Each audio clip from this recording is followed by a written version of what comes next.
जी हाँ, स्वागत है आपका। तो ये 5000 प्रश्नों के सीरीज़ का 40वां भाग है। इसके पिछले वीडियो में अब तक 822 अति महत्वपूर्ण प्रश्नों पर हम अभ्यास कर चुके हैं।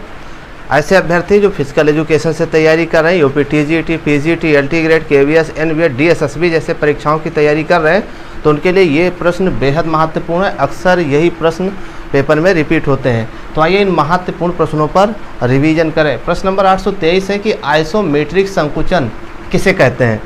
आइसोमेट्रिक संकुचन में किस प्रकार का परिवर्तन होता है। तो देखिए, आइसोमेट्रिक संकुचन में पेशियों की लंबाई में कोई परिवर्तन नहीं होता। पेशियों की लंबाई में कोई परिवर्तन नहीं होता, ठीक है ना। ये इसका सही जवाब है। प्रश्न नंबर 824 है कि आइसोकाइनेटिक का अर्थ क्या होता है, बताएं। तो आइसोकाइनेटिक का अर्थ होता है कुछ गति, यानी ज़्यादा गति नहीं होगी, कुछ गति, राइट। चलिए, प्रश्न नंबर 825 है कि आइसोकाइनेटिक का प्रयोग किसमें किया जाता है। आइसोकाइनेटिक का प्रयोग किसमें किया जाता है। तो इसमें फ्री स्टाइल तैराकी में, ठीक है ना, फ्री स्टाइल तैराकी में और बाहों से धक्का देना, इसमें प्रयोग किया जाता है। फ्री स्टाइल तैराकी और बाहों से धक्का देने में इसका प्रयोग किया जाता है। प्रश्न नंबर 826 है कि आइसोटोनिक का विपरीत क्या होता है। आइसोटोनिक का विपरीत कौन सा संकुचन होता है। तो उसको बोलते हैं एक्सेंट्रिक संकुचन। क्या बोलेंगे, एक्सेंट्रिक संकुचन, राइट। चलिए, प्रश्न नंबर 827 है कि किस संकुचन में पेशी की लंबाई बढ़ जाती है। जिस संकुचन में पेशी की लंबाई बढ़ जाती है उसे क्या कहते हैं। तो इसका सही जवाब होगा एक्सेंट्रिक। क्या बोलेंगे, एक्सेंट्रिक संकुचन, राइट।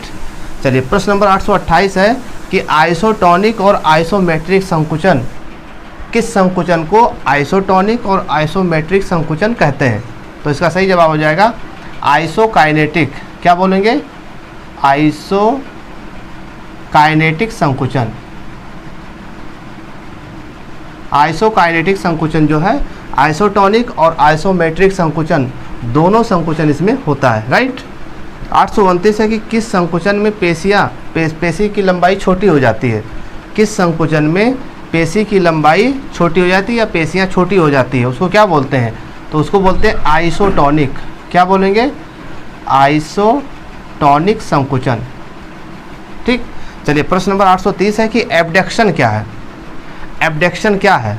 तो एब्डक्शन का मतलब होता है उठाना। क्या होगा, उठाना, या इसको कह सकते हैं बाहरी गति। बाहरी गति को एब्डक्शन कहते हैं, राइट। चलिए, प्रश्न नंबर 831 है कि त्वचा टूट जाती है, खून बहने लगता है, तो इस स्थिति को क्या कहते हैं। सही जवाब क्या होगा, लेसिरेशन। क्या बोलेंगे, लेसिरेशन। लेसिरेशन में क्या होता है, त्वचा टूट जाती है और खून बहने लगता है। प्रश्न नंबर 832 है कि मोड़ना, गर्दन झुकाना, इसको क्या कहते हैं। मोड़ना, गर्दन झुकाना, इसको क्या बोलते हैं। तो इसको बोलते हैं फ्लेक्शन। क्या बोलेंगे, फ्लेक्शन। तो ये क्वेश्चन अक्सर पेपर में पूछे जाते हैं। प्रश्न नंबर 833 है कि हड्डी का टूटकर, एक हड्डी का टूटकर दूसरे हड्डी में प्रवेश करना, ये कौन सा फ्रैक्चर कहलाता है। जब एक हड्डी टूटकर दूसरे हड्डी में प्रवेश कर जाती तो इस फ्रैक्चर को क्या बोलते हैं। इसको बोलते हैं इम्पैक्ट फ्रैक्चर। क्या बोलेंगे, इम्पैक्ट फ्रैक्चर, राइट।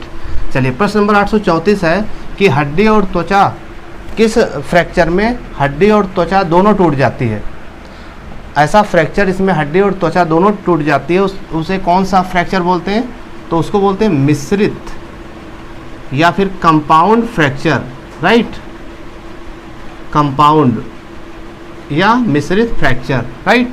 चलिए, प्रश्न नंबर 835 है कि मामूली चोट लगना और स्क्रैप त्वचा, मामूली चोट और स्क्रैप त्वचा, इस स्थिति को क्या कहते हैं। इसको बोलते हैं एब्रेजन। अक्सर ये प्रश्न पूछा जाता है, ठीक है।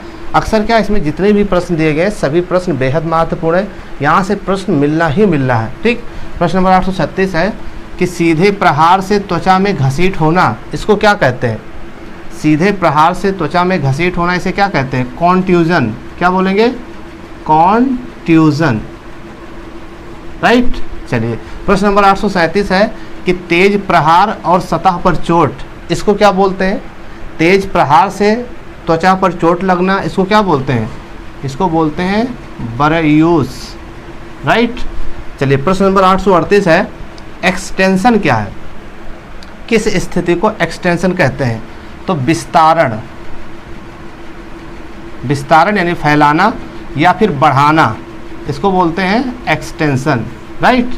चलिए प्रश्न नंबर 839 है, मैराथन दौड़ की दूरी कितनी होती है? वो भी किलोमीटर में बताना है। मैराथन दौड़ की दूरी किलोमीटर में कितनी होगी?